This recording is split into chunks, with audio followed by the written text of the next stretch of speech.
Natural disasters can strike at any time, and usually it's local emergency teams like firefighters and police who respond. But sometimes these situations are too big for local responders to handle. News 8's Kristen Elisario tells us how the military is training to be ready when they're called on for help.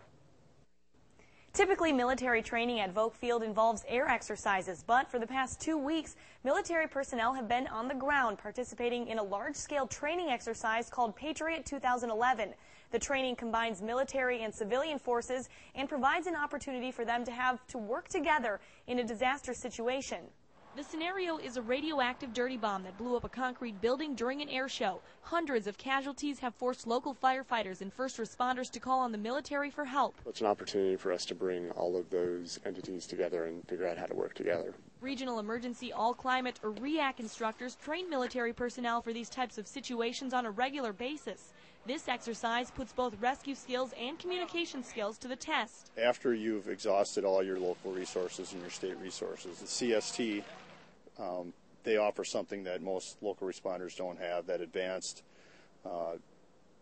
detection. A California-based SURF-P unit, which includes about 200 people and more than a dozen large vehicles, had to be airlifted to the scene.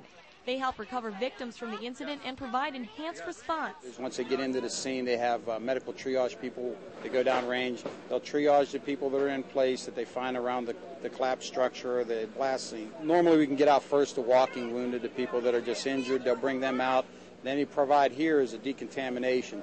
After decontamination, military medical staff will either treat victims or send them to nearby hospitals.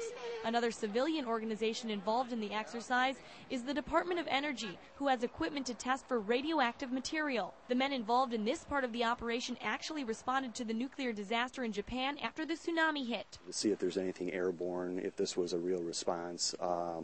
And just to do ground measurements. There are smaller training operations that happen too, like how to deal with the media in the event of a presidential visit.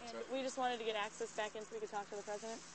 What we want to do is figure out what policies and procedures we have, what overlaps with our interagency partners, and look at duplication of effort, make sure we can minimize that. Other civilian participants include the FBI's SWAT team and bomb techs. FEMA's disaster mortuary is also part of the exercise. All right, well, the two-day exercise ended today. Now, organizers will meet with the military units and civilian organizations that participated to learn what they can improve for future disasters and training.